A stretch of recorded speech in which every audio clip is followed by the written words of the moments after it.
Hello, everybody, and welcome to Pull Focus, the cinema-based entertainment podcast, where a couple of freelancers come together to talk shop. My name is Mike, and as always, I'm joined by my brother in crime, a man so capable he must be leading a double life, a man so gentle he has no need for a violent streak, friend of many a fan of late-night public transit. Ladies and gentlemen, Mr. Robert Andrus.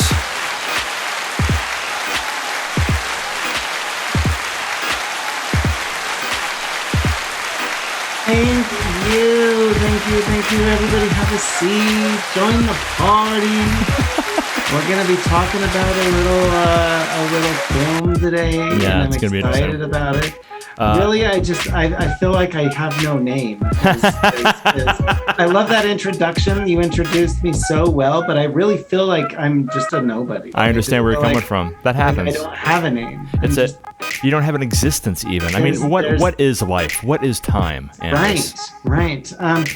Did you write something as superb for yourself this time? I did, actually, yeah. Carrying on with that tradition that we started with our last recording session. Hey, everybody, it's your boy, Mike. The man of a million hosts, the capable, beguiling boy behind the board. I've been punched in the face before, and it hasn't been pleasant. Ladies and gentlemen, I'm Mike Juarez. Oh, no, please. I mean, keep going. Okay. Everybody calm down. They're getting so excited, I'm afraid they're going to break out in violence here, Andrus. It's weird. I don't know. Push them away I know. Or something. I don't know. All of that love coming at you. You just gotta... There's a thin line between love and hate, my friends. There is that. Indeed. Man, it is good to see you again, Andrus. Holy cow. It has been pretty interesting. Just like we were just talking about it before we started recording.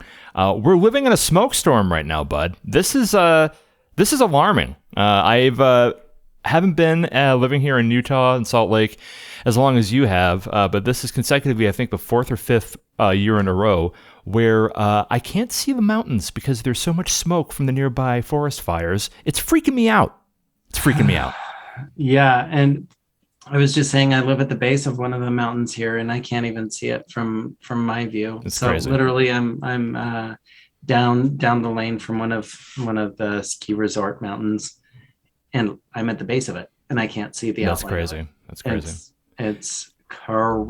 That's why we need. So disgusting. That's why we need a escape every once in a while. You and I getting together and talking about some interesting cinema.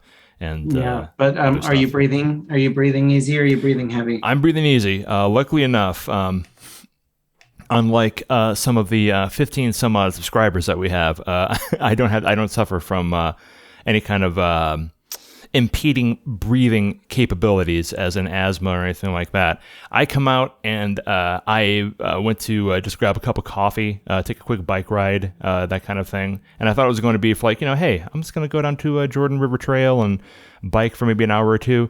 I got my coffee, lasted for half an hour, and I couldn't get the smell of campfire smoke out of my nose.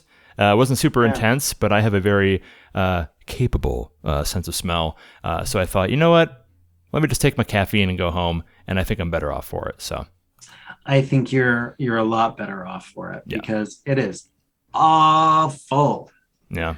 I feel bad for everybody that's going through it because we're not the only ones. Yeah, for sure. So, on top of a pandemic, an earthquake, a windstorm, a tsunami, and anything else that's coming our direction. Exactly. Godzilla's coming by out of Capitol Reef. It's a beautiful, beautiful thing. Yeah, why don't we change the subject and go into something that really entertains us, and that's Bob Odenkirk and massive amounts of violence. Everybody, we're going to talk about Nobody.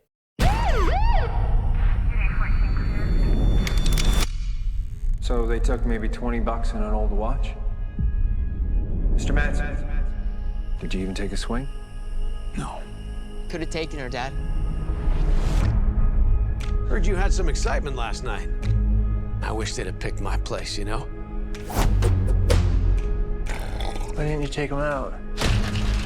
I was just trying to keep the damage to a minimum. Yeah, how's that working out for you?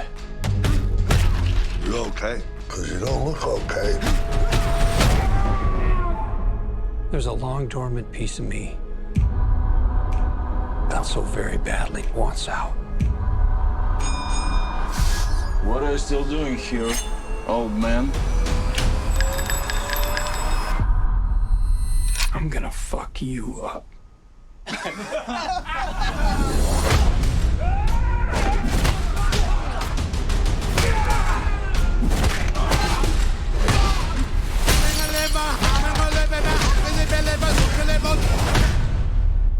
It's been a hell of a day. You can see that. For 12 years, I worked for some very dangerous people. Everybody get to the basement. What is happening? Don't call 911. I used to be what they call an auditor. The last guy anyone wants to see at their door. Because it meant you didn't have long to live. But I left it behind to start a family. Hey! I might have overcorrected. When you left, you abandoned a certain debt that needs repayment. And your creditor is aware of your resurrection.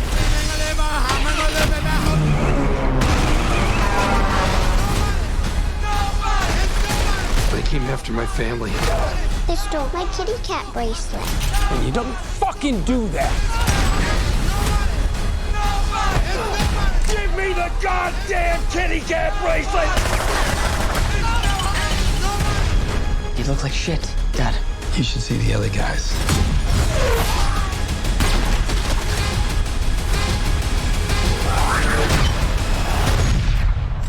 Who the fuck are you? Me? I'm nobody.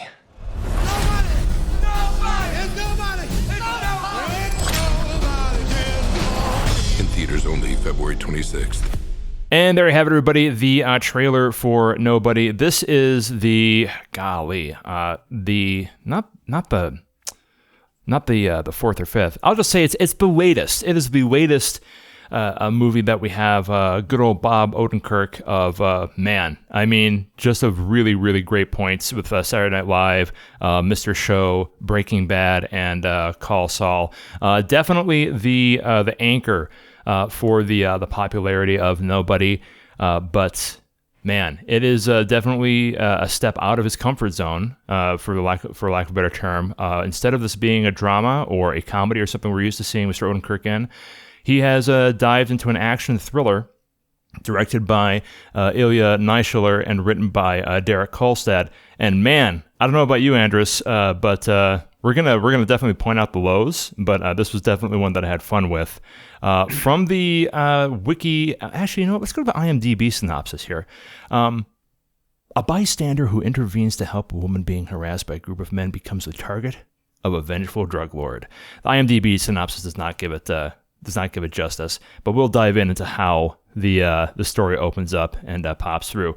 Andrus, we're dealing with this is I mentioned this before we started recording. This movie is like John Wick if John Wick the series had a bigger sense of humor. There are gags in this movie. The heroes, which actually ends up being a trio of heroes, where we have like RZA and Christopher Lloyd coming in. They suffer from the same part of not being killable towards the end of the movie, but the way in which we get there, the way in which we're introduced to the history that Bob Odenkirk's character, Hutch Nobody Mansell, is really interesting to me, because I think the way in which they incorporate humor and just the fact that Hutch is dealing with maybe his second or third midlife crisis, going through the whole something. Yeah, it's intense. Where we had like this character who is a former CIA assassin who is now doing his best to live a life of normalcy. But what's really cool about this particular character, which I wasn't expecting, was that instead of him wanting to have peace and comfort more than anything else, he starts getting the itch. And man, he scratches it.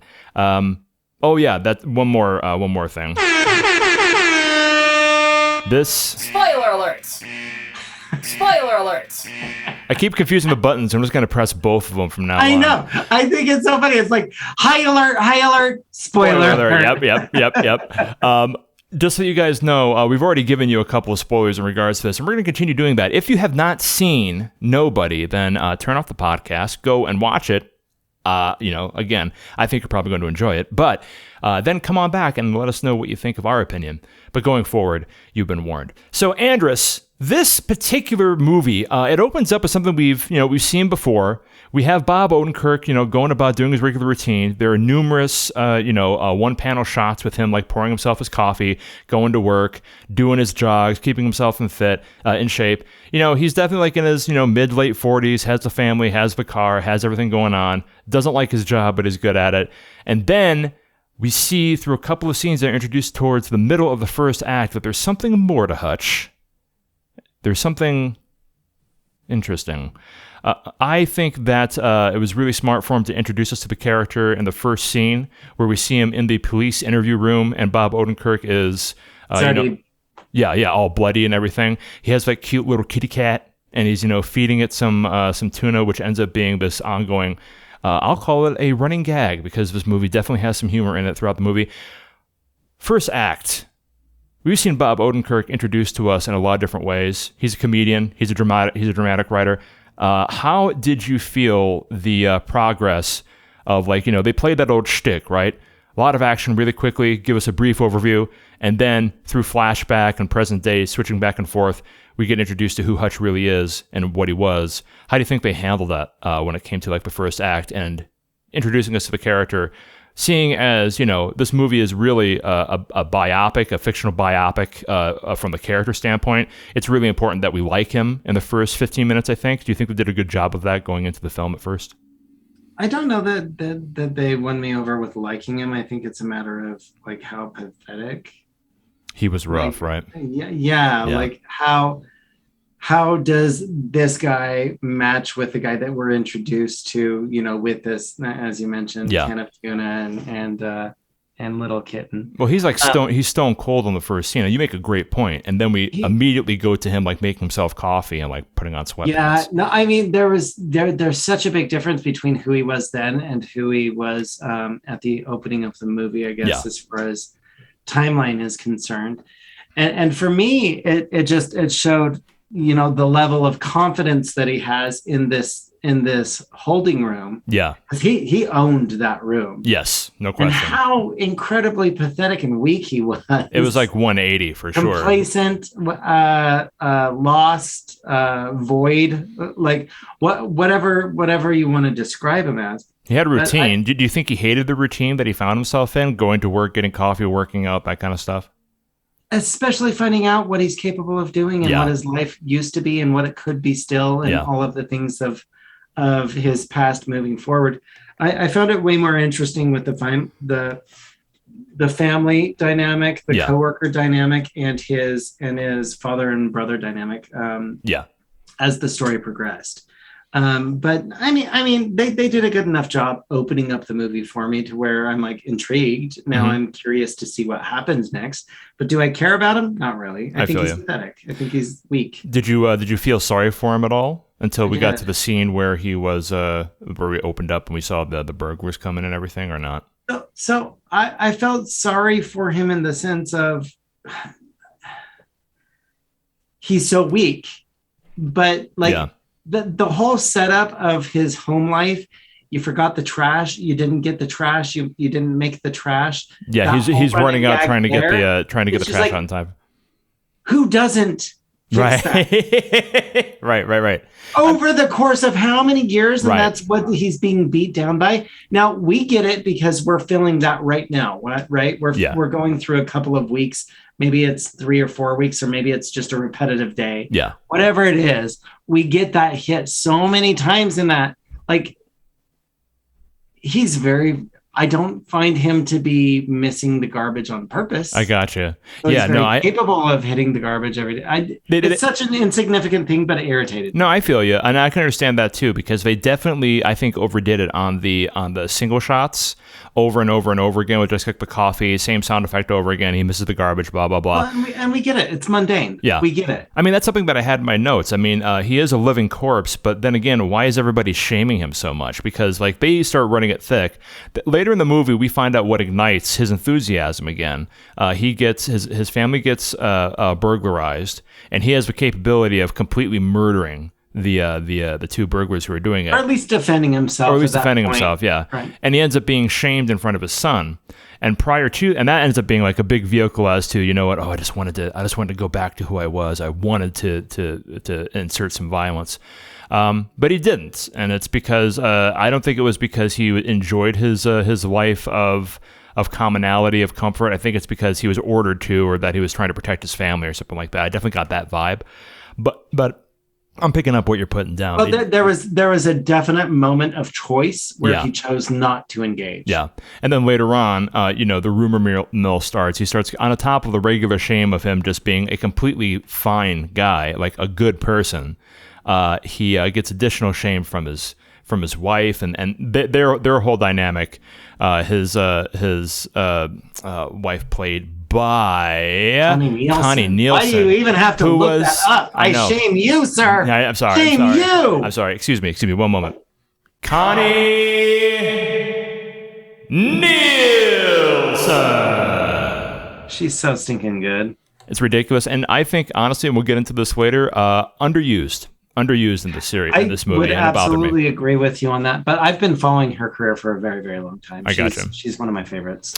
But we get to like their relationship is already on the outs, and this doesn't help him with it. And then of course he goes through and just gets like further shame from a wonderful Michael Ironside, who's playing Eddie Williams, who's his father-in-law and boss, and Billy McClellan, who plays Charlie Williams, who's Hutch's brother-in-law.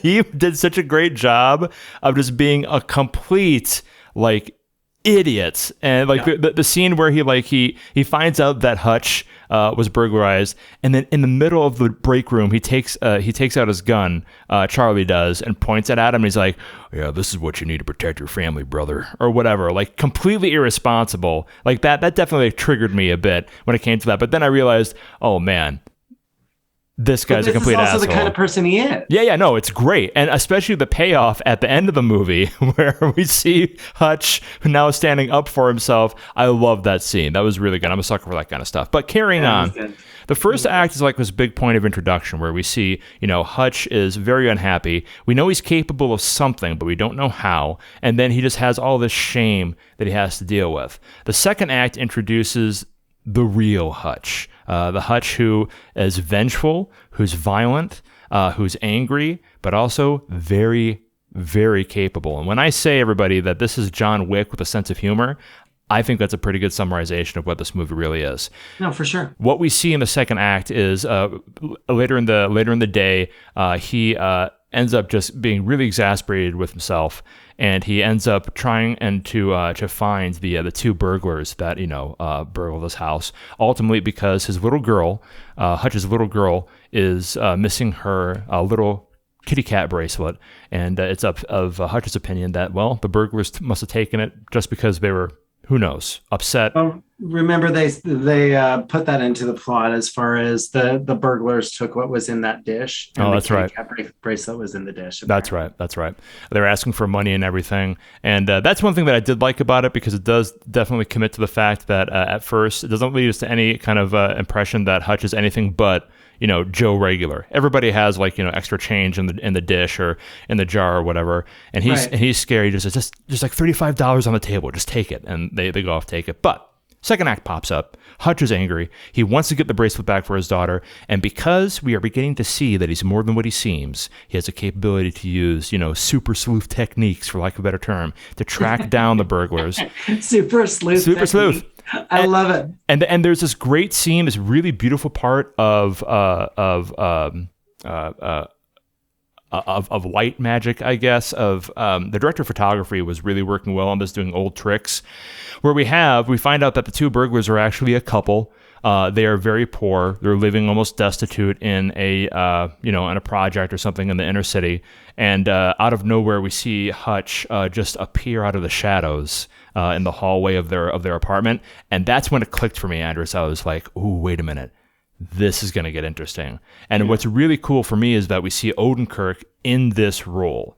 How many times were you surprised when you were watching this where you're like, wow, I didn't know that they were going to play the character like that. I'm not used to seeing Odenkirk do this kind of stuff. And as well as it was pulled off, did that surprise you at all throughout the movie? So my answer to that is, unfortunately, my brother talked to me about it after he saw it. So I wasn't surprised in the least as far as what it was. He also described it as John Wick esque. So no. But what I mean, they did fool me towards the end of that scene, discovering why the motives were there from the burglars. But there were. I really like this movie for a lot of reasons. I don't want to get into it just yet because I want to talk about it a little bit more. But cool. Yeah, there was some that shadow trick got me for sure. Yeah, because as soon as he emerged from there, that was ominous. That was dark. It was really great. That was scary, but in a different way. I kind of expected all of that at that point. I think though it kind of speaks to like what happens next, because he's riding back home in the bus and he ends up getting stopped. Well, the bus does, and lo and behold, these individuals come up on the bus. They just crashed their $5 million car right next to the bus, and they're all like, okay, bus, here we go, let's take the bus back to the club or whatever it is. We don't know who these guys are yet, but we do come to understand that the way that they're dressed, the way that they act, and the fact that they are completely willing apparently to harass some of the young ladies that are on the bus as passengers. That they don't really care about, morality or rules or anything, which I think it was a little schlocky, because it's like as soon as they walk on the bus, like, oh, okay, black leather jackets, running suits. It was kind of funny, huh? It was kind of funny, right? And they were speaking with Russian accents, and then like the camera pans over. You look over at Bob Odenkirk, he's looking down, just like being himself, being quiet, and then it pans back and it sticks on the young lady who's in the bus for a second, and you're like, oh. Okay, I've seen this before. I know it's going to happen. I know exactly what's going to happen. But the way that it happened was really cool, and it speaks back to the way in which the photography was really cool in the previous scene. The choreography for the fights in this whole movie was chef's kiss. Like we see Odenkirk just take on 4 guys, and he doesn't do it with the gun that he took with him. He empties the bullets before he just beats the tar out of these guys. And the way he does it, the way that they use the bus as a weapon, the beating that Odenkirk's character takes in turn, and just like the savagery of it just made me really happy. Because again, like this is the kind of stuff that, I watched John Wick for, but it was more sloppy. Keanu Reeves studied for months with experts in combat, military fighting, and jiu-jitsu. Odenkirk did the same thing, but the choreography here is much more like street brawl versus samurai fight. What'd you think of like the fighting choreography and the way that the camera was used to increase like the shifts in action and that kind of stuff? No, I really appreciated that, and it's getting harder and harder to impress me by all of the amazing choreography. Yeah, it's becoming more common, really. It's becoming way more common, and it's so easy to get bored with choreography now. Yeah. That if you aren't showing or adding something or changing something or revealing a new version of perspective in these fight scenes, it does get a little bit old. I find myself falling asleep during action scenes more so now than the quiet scenes, because I'm just like, okay, I've seen this. I need to close my eyes and take a break from all of this input. Yeah. But this one was a ton of fun. I loved all of it. I found it to be very raw, very engaged. Was it you or was it somebody else that told me that the stunt choreographer was the one of the guys in the bus? Oh yeah. So that was he's been in plenty of stuff. He was I have to find his name now. Hold on. Once I say his name, I'm going to be very embarrassed. I didn't know it right off the bat because he's been in so much stuff. Most lately in that Bill Hader series on HBO. Oh my goodness, I'll get to that in a second. I know I'm terrible, but let's grow that a little bit in regards to the the way the fight scenes kind of like really did a great job of being able to introduce us to what Odenkirk was capable of, because we see like these things popping up where, again, it isn't like a martial art thing. It's him like, you know, he's breaking elbows on the backs of rails on the bus. He's improvising weapons. He's getting the crap kicked out of him too. Like the way Odenkirk is like losing teeth in this fight, I found pretty refreshing. What is it about, do you think? I mean, to expand on that point a little bit that you're talking about, where like, you know, it's kind of hard to stay awake during action scenes. Do you think it's because we've seen too many martial arts movies? Because like this choreography was different. Was it different because it was just not people like throwing high kicks and flipping people over? Was it different because it was more violent? And is that due to the choreography, or is that due to the way in which the camera was being used as a weapon when it came to some of these shots? Yeah, definitely the level of violence is part of what was exciting about it. Mm-hmm. Because I mean, I'm a fan of violence in films, more for shock value than anything else. I'm not like, I hate saying that out loud, actually. I'm a fan of violence in films. I feel you. Well, one, because I don't feel the need to see that in real life. Right. And hopefully that's a great substitute for real life violence. But the other thing is, it's exciting to put yourself into the hero's shoes and be the person fighting for justice, or fighting for something good, or fighting for whatever evil doing plan you have if you're the villain as the hero. But there's a lot of really fun things about how they shot it, I think is what my answer is going to be. Because I feel like we've seen a lot of things before. This maybe just either took it a step further, or gave me something new and fresh. And it was Daniel Bernhardt. There you go. Daniel Bernhardt. My God, this guy. So when you have somebody who is handsome and capable, and also I believe a love that you said handsome first. Good job. No, for sure. The dude is. I'm jealous of the way this guy looks, and this guy's getting his nose broken. You know what I mean? Daniel Bernhardt has had more than 20 years of stunt experience in Hollywood. He was on the John Wick films, and he is very capable. He's one of these guys where, like, if you guys saw Barry, the HBO series that I mentioned before with Bill Hader, he was the guy in the second season that fought with Bill Hader's character, who was the Taekwondo champion. It was a really cool episode. Maybe we'll talk about Barry at a later time in a different show or anything like that. But Daniel Bernhardt is one of the crew here that not only was able to contribute as an actor, but also was able to contribute with a coordination of the stunts. We'll double check and make sure we get who the head stunt choreographer was.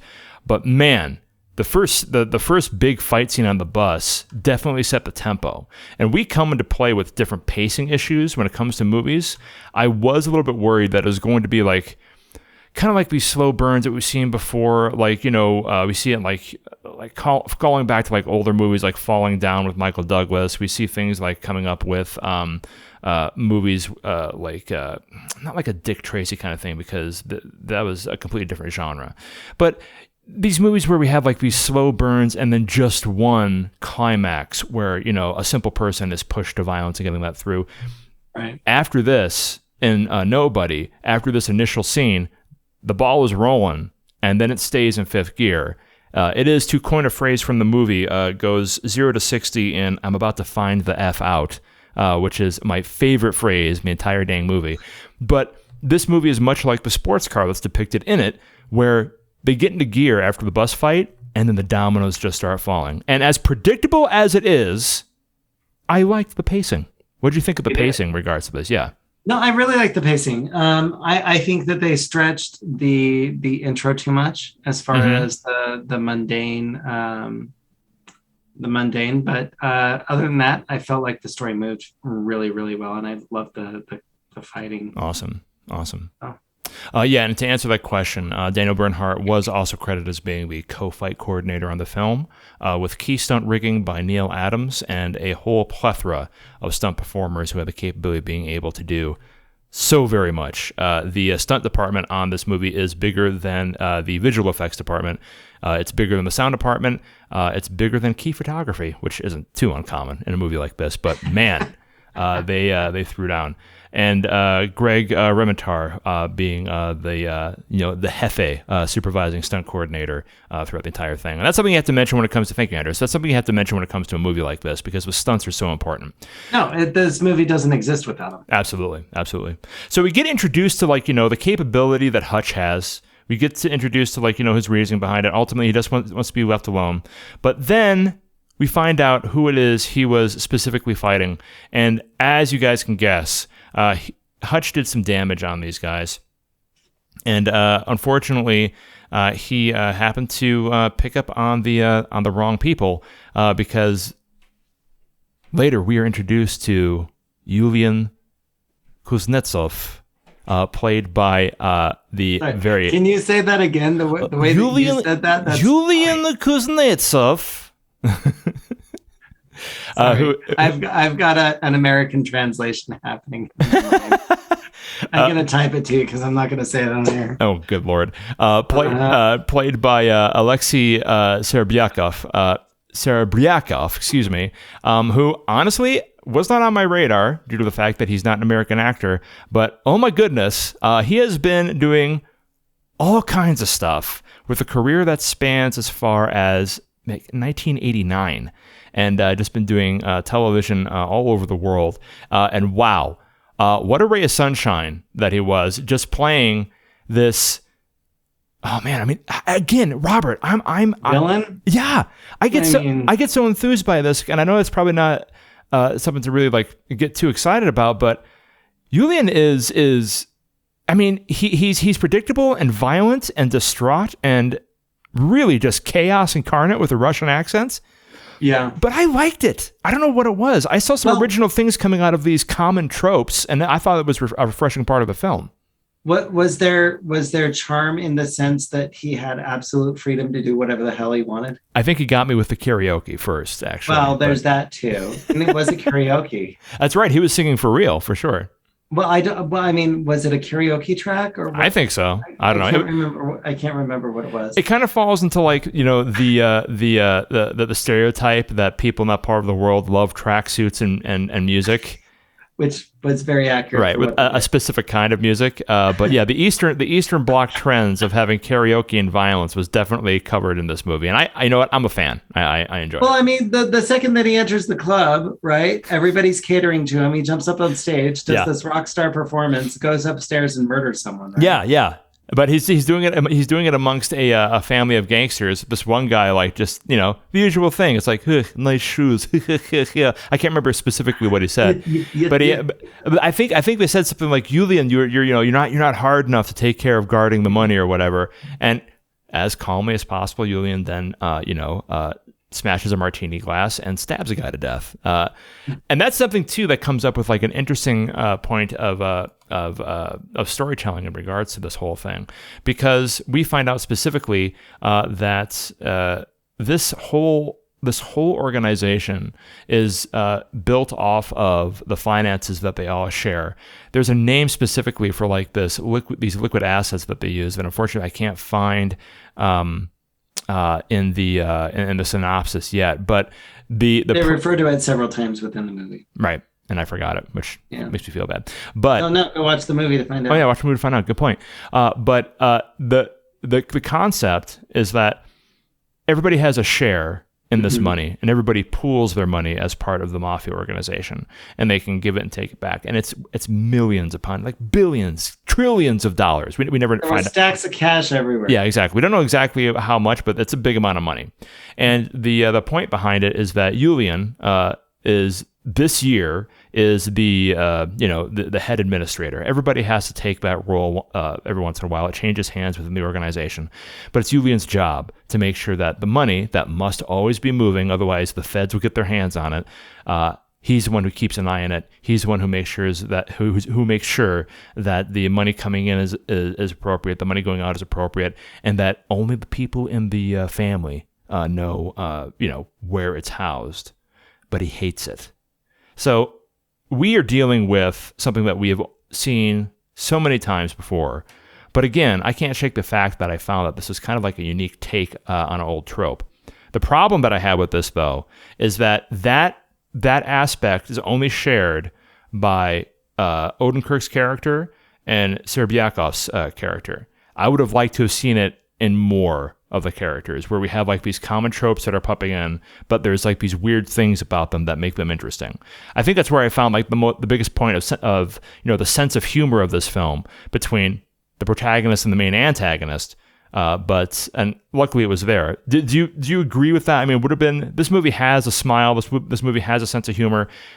Do you feel that it was just played out with these common tropes, or that they did something interesting, or that you think it was just, the same common thing? Did it bore you, or was it interesting to watch? No, it was still super interesting to watch, because I think anytime you get a carbon copy of a movie in whatever fashion it is, if you change the players in it, it's a different movie. And I think even though this is so similar to John Wick, I mean, granted, it's not a puppy, and it's Odenkirk's family. It's about his daughter's bracelet, and right. It's about his daughter in total.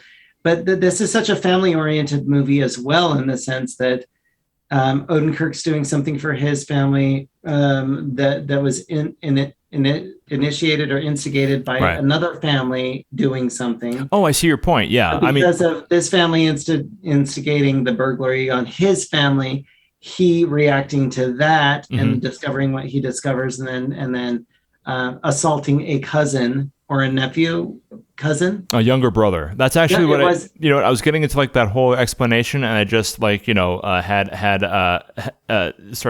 went off onto the karaoke. On the karaoke stuff, exactly. Going back to the end of the second act, not the end, but like the midpoint of the second act, we find out that that Hutch, crushed the larynx of Teddy Kuznetsov, who was Yulian's younger brother, played by Alexander Powell. And that, like you just mentioned, is what happens. We have one family fighting another. Everybody's trying to get revenge. There's tit for tat, that kind of thing. But what is redeemable about Bob Odenkirk's character is that he's always on the defense. He's never aggressive until it's made very apparent to him that the Russian mob is going to try and wipe out his family. And he mentions that. And there's this great scene where Bob Odenkirk, towards the end, is there in the club, unbeknownst to Alexei, and he's sitting there just eating steak. And there's this great line where he's there's this great line where they're talking, and Odenkirk is like, well, everything is fine, and blah blah blah. And then Odenkirk does this really good job of it, just like twisting it on a dime when he says, but then you went after my family, and you and I both know that's over the effing line, or something along those lines. And like, he does such a good job of just being like, okay, I mean, this is it. You're either going to kill me or I'm going to kill you, but I wanted to give you the out to explain what's going on, Well, and I think that's definitely his strong suit. If we're comparing him to like a Keanu in John Wick. Yeah. There's a big difference between him living the life that he's lived and Keanu living the life that he's lived as John Wick. Yeah. I think there's a huge difference. But Manziel, in this one, there's a darkness in it. Yeah.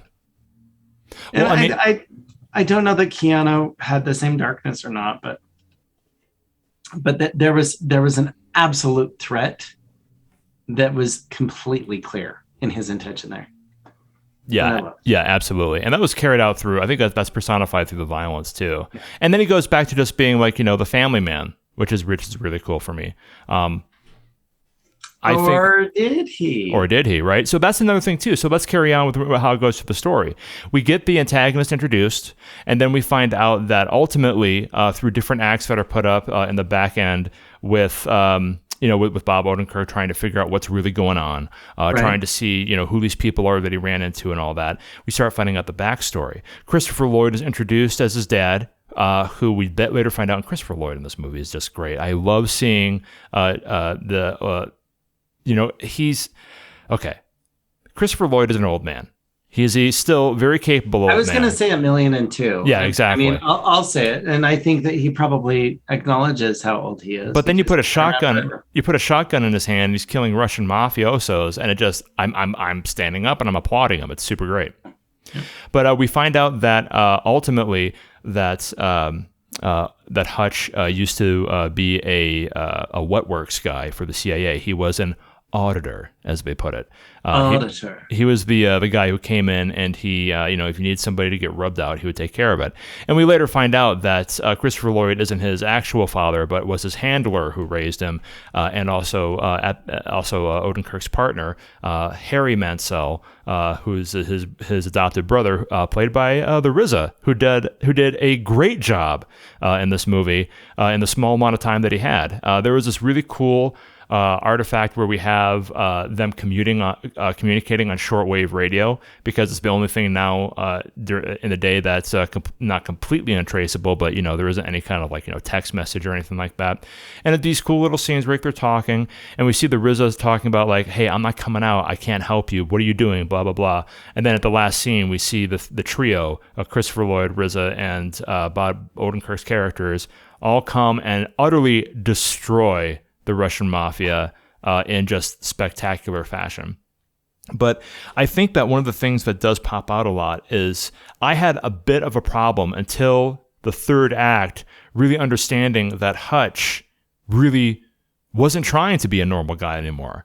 It was like a shirt that he was trying on. It just didn't fit him or anything, And when we have this, I guess, commitment to who he really is, this assassin, this dark character, I didn't find it hokey. I mean, usually I find stuff like that hokey and I don't like it, but when we see it through this kind of a bit of more of a comedic lens, I really dug into it. I really believed where the character was coming from a development standpoint. Did you find that, or was it more of a situation where they should have given more backstory, or maybe done the flashbacks into his CIA past a little bit better? No, not at all. Okay. I mean, for what the movie was, I think that they handled that really well. But yeah. With exposition, with storytelling, with everything, it felt pretty cohesive to me. I didn't have to fill any blanks there. What was the when did you come to realize, are you on the same page as I was, that Odenkirk's character actually enjoyed the violence? And if so, did it happen at the same time for you, or was it something that you thought that he was still kind of aggressive with it? Well, I don't know how to answer that one, to be honest right now, because I saw little glimpses throughout the entire show as far as when it was. But I mean, after the scene on the bus, I think it's just there's a bloodlust there. Yeah, no question. Question. I think if I'm answering, I'm glad they committed to it, honestly. Same. I think though, if I'm committing to the idea of it, the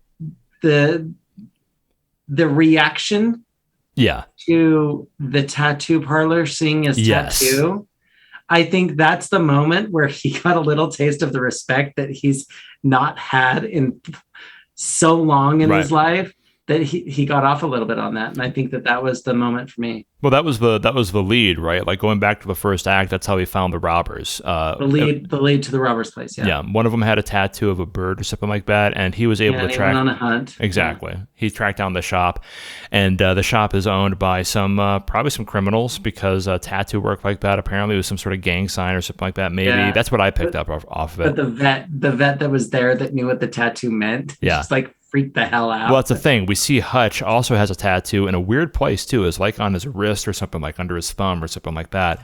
And then the vet in there saw it, knew that it signified something, and he says, okay, under, kind of on the outside of his forearm, or on the wrist side. Enough to cover it with your sleeve. Exactly. But they see this thing, and the guy says, thank you for your service or something, and then skedaddles out of there. They're giving him a really hard time as far as giving him the results that he's looking for.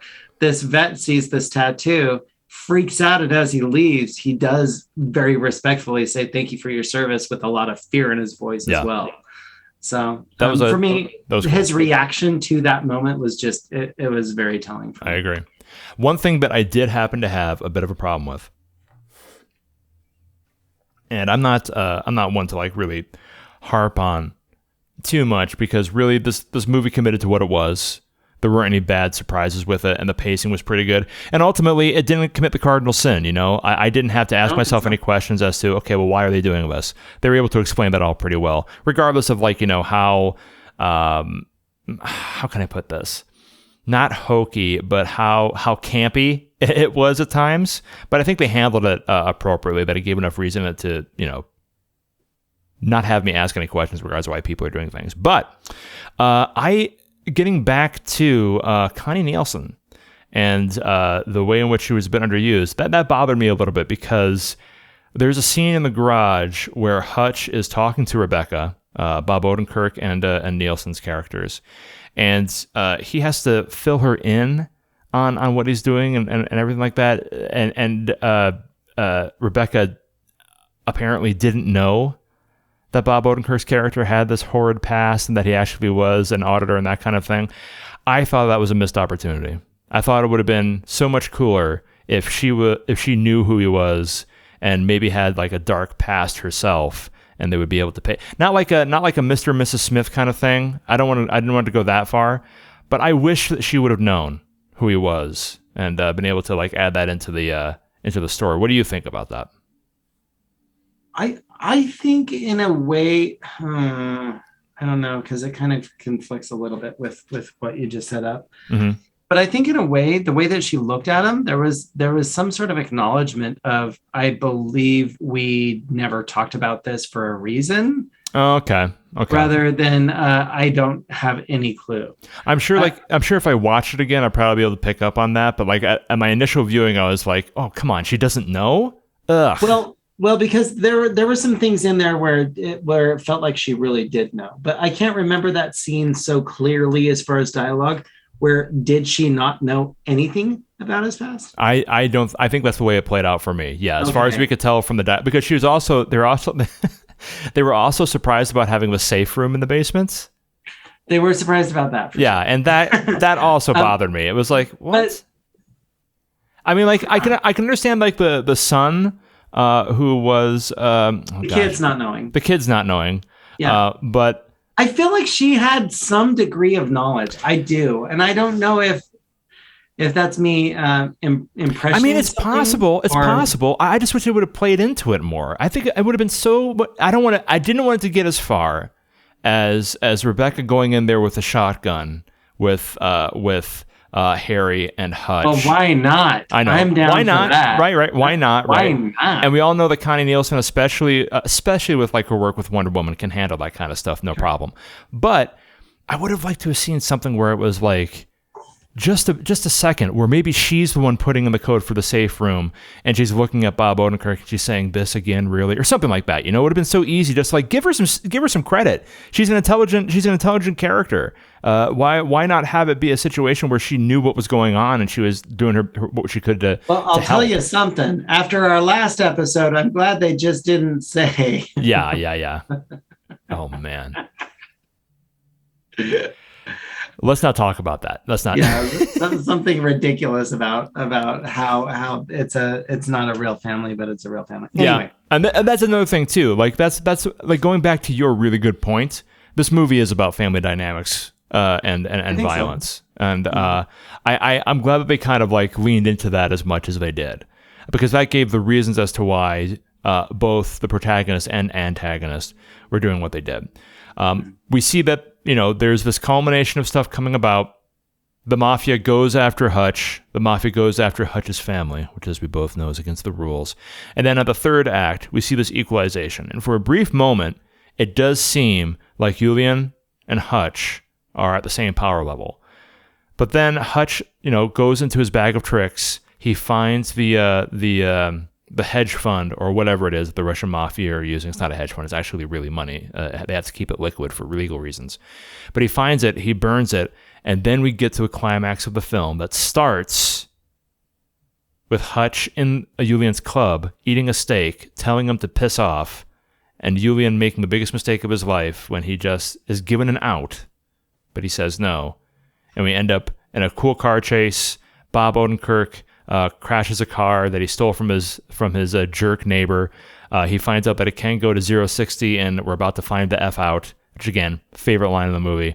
And then it culminates in a great choreographed scene where we have Christopher Lloyd, the RZA, and Bob Odenkirk fight against Julian and all of his forces. And it ends up in this... Yeah, go ahead. With complete accuracy. Complete 100% accuracy. At that point, my suspension of disbelief is like, whoa, okay, so you're going to use a blast shield and a what was it, like the side of like a filing cabinet and a C4, a Claymore explosive to finally kill the Russian guy. You know what? At this point, I'm all about it. I'm in it. It's a directional explosive. Of course, you just need something to counterbalance and protect you, and it's all good. Yeah, there's no shrapnel or anything. That's completely cool. But I think the device worked perfectly. It worked absolutely perfectly. How it should work. Absolutely. And that's the thing too. Like, because I'm having at that point in the movie, I'm getting so impressed by like Odenkirk's, like his character then at this point has a complete like rejuvenation, a complete commitment to violence, and Christopher Lloyd's character and the RZA, complement that in their own way. At that point, I'm enjoying the movie so much because it's showing some sense of humor. There are some jokes ahead of time, and it's such a 180 from the character that we were introduced to, not in the first shot, but in the first act, that I'm willing to roll with it and have fun.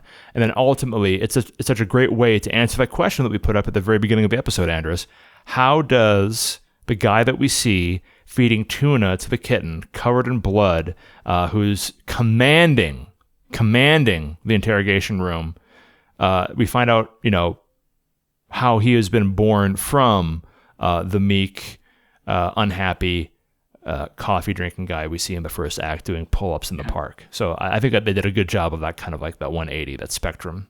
Yeah, I think so too. And I think there's also some sort of a metaphor or analogy in the sense that he is a very soft, caring, compassionate person at the end with the kitten that he does rescue after this crazy rampage. Yeah. That isn't by accident either. Yeah, no, returning back to his caring, nurturing father figure self. Yeah. So I like that. It ends on a good note, which is always cool. I thought this was a really, really fun movie to watch. I'm probably going to watch it again, and I would, suggest that people go and check it out. But now that we've gotten through, major points of the story, our major opinions, and we're getting close to the new episode, let's talk about specialities in regards to this. I really wanted to pick your brain about this because, honestly, even after seeing the making of special that I enjoyed very much, where Odenkirk's talking about, it worked out for 3 months. We're doing all this choreography. It wasn't because I wanted to be good at martial arts or anything. It's because I just didn't want to, twist my knee while we're doing the choreography or whatever. I was doing this to get in shape. That I was interested, but I still didn't believe that Odenkirk would have been able to pull it off, to be honest. So this was, to me at least, an interesting, and I was proven wrong. You're talking about in the moment that you're watching. In the moment that I'm watching the making of, yeah. Okay. And I was completely mistaken. I'm so very happy to have been proven wrong. But this was an interesting casting choice, I think. And you're the specialist when it comes to that kind of stuff. When we see studios playing this trick, right, where they put into the role somebody that we're not used to seeing, what are the kind of risks that the casting agency deals with in the beginning? Luckily, it paid off. But I mean, that has to have its own stress factor, right? Ultimately, I don't know how much casting is considered in these deals with their lead actor, right?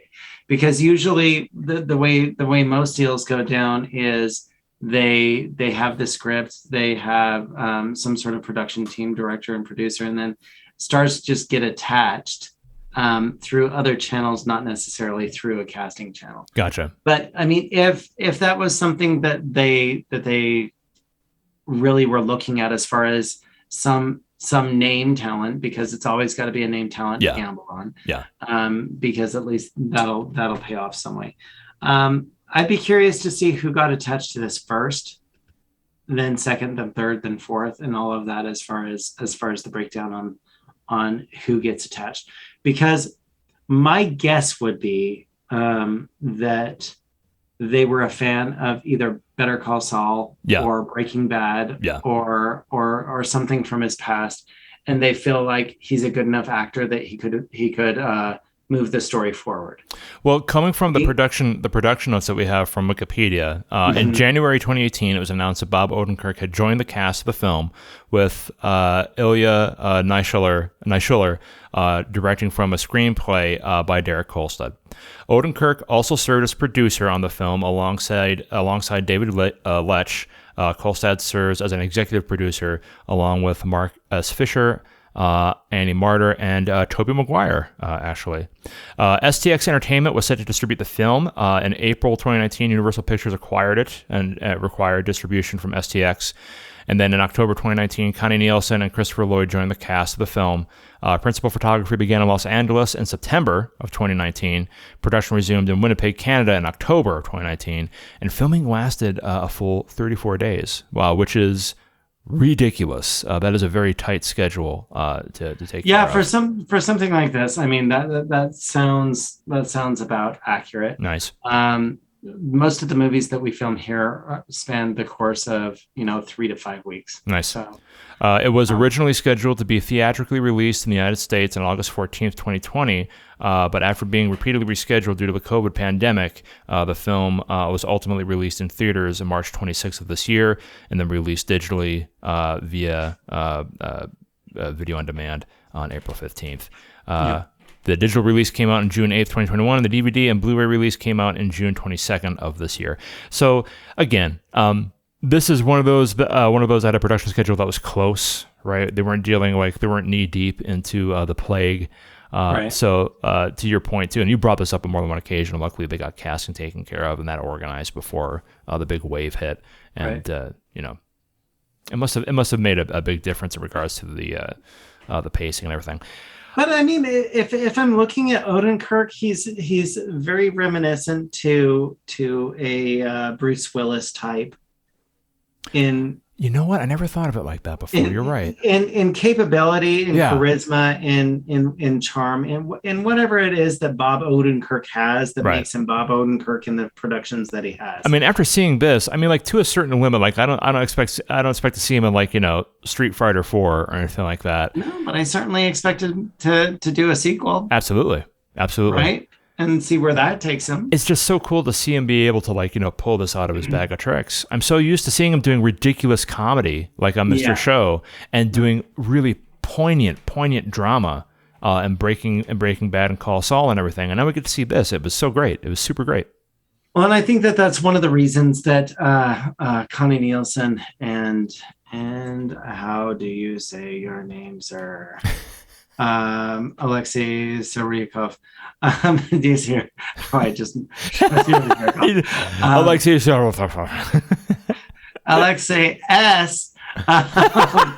So I mean, Christopher Lloyd joining the team when he did. Yeah. I think Christopher Lloyd was a really interesting, lovely choice, and I think the comedian side of the world definitely played to that. I have no idea what the relationship between Connie Nielsen and anybody on staff or to Odenkirk, if there's any affiliation there. But I find it incredibly believable that the person who he is in the beginning certainly could have a relationship with somebody that's as attractive and charismatic as Connie in there as well. Because, I mean, you do see the evolution of his confidence coming back rather than coming in. Yeah. Oh, that's such a great way to put it. It's so gradual. It isn't like, I remember exactly how to do it. Because you can even see it in her going, oh, there's something new about you that I find incredibly attractive again. Yeah. And it's not just the removal of the pillow in their bedroom. That's a beautiful scene too. Like he talks about it, and then we don't jump to like this thing where they start making out or whatever. They obviously have been estranged, and they put a pillow between them when they're sleeping, so they're not going to be able to touch each other even physically. And then she takes it out, and that's it. Like there isn't any need for a love scene or anything like that. And it didn't need to go. It didn't need to go in it. Yeah, it was so nice. It was one of those relationship things where it's just like they understand. We communicated. We both understood what we communicated, and we're moving forward with the result of that. And I thought that was beautifully done. Yeah, she was terrific in it. I really liked her. As far as anything else goes, I think that if you get somebody attached to your script that people are excited about, then that just makes it easier to make. Yeah. Because then other people can tether in a way that can either it calls attention to the project, back to relevance. Yeah. But everybody in this is incredibly relevant now because they made it. Yeah. I enjoyed it. So the end. That's awesome. It was really well done. That's awesome. I'm really glad to hear that. From a sound perspective, this is really run-of-the-mill stuff, quite honestly. Yeah. This is the same. You could have taken the same soundscape from John Wick. I was about to say that, yeah, and put it in here, and it would have been, competent. It would have been great. We have the same kind of explosions that pop up, the same kind of gun sounds, excellent use of ISOs when it came to certain dialogues. When the action was getting heavy, I could definitely hear where the ADR was and where the day audio was, but that's okay because the spectacle in that regard is like the action, and I'm of the opinion that especially in action films, sound has to pull its weight for being able to support the action because it's so dynamic. That being said, the fighting scenes and being an audio nerd that I am, the thing I really listen for in fighting scenes is the sound of impact. And that being said, that was handled wonderfully in this film. I don't know how many people listen to the podcast that have any kind of idea of Foley, that kind of thing. A little bit of an inside joke, a little bit inside baseball. There was a lot of cabbage used in this movie, and nice. It was used wonderfully. There were some bone-breaking sounds I've never heard before. There were some ones that I've heard before in other movies, of course. But also the timing and the way that it works. I mean, this was like kung fu movie level impact audio, but it was for really But it was for like really grimy fighting, and I love the fighting scenes in this. Everything else was pretty much stuff I've seen before, but the fighting scenes with the choreography, I'm so happy to see the sound design support the fighting choreography as competently as it was in this film. And it was nice. It was very cool. But anyway, guys, that's pretty much our whole opinion in regards to Nobody. If you like we were talking about, and if you think that we put on some good points, watch the movie again, seeing as we already spoiled it for you, and see if you agree with us. And feel free to let us know. Go ahead and give us an email, pullfocuspod@gmail.com. Like and subscribe on YouTube, follow us on SoundCloud. And, as always, we really do appreciate you taking time to listen to what we have to say. Especially, everybody's still dealing with COVID. Once more, if you happen to be on the front lines, if you're doing what has to be done in order to make people's lives better during this very challenging time, we stand with you, we salute you, and we thank you. And, we're just so very happy. If we're contributing to making things a little bit easier for you, then that's even better. And Andrus, thank you so very much. Man, even though we're dealing with breathing in burnt sequoia every other day or whatever, you still bring the A game every time, and I'm so very thankful and happy to call you a friend and just to see you and to talk about this stuff. So thank you very much, man. I really do appreciate you. Well, right back at you. And I'm really looking forward to our next conversation. Absolutely, me too. But that being said, guys, thanks so very much again. Keep in mind, we're talking a lot. You have to remember, we may be wrong, but it's your job to tell us. But anyway, thanks a lot for everything. We'll talk to you guys again soon, and share a lot of other stuff about more cool movies. Take care. Adios. Adios. Bye.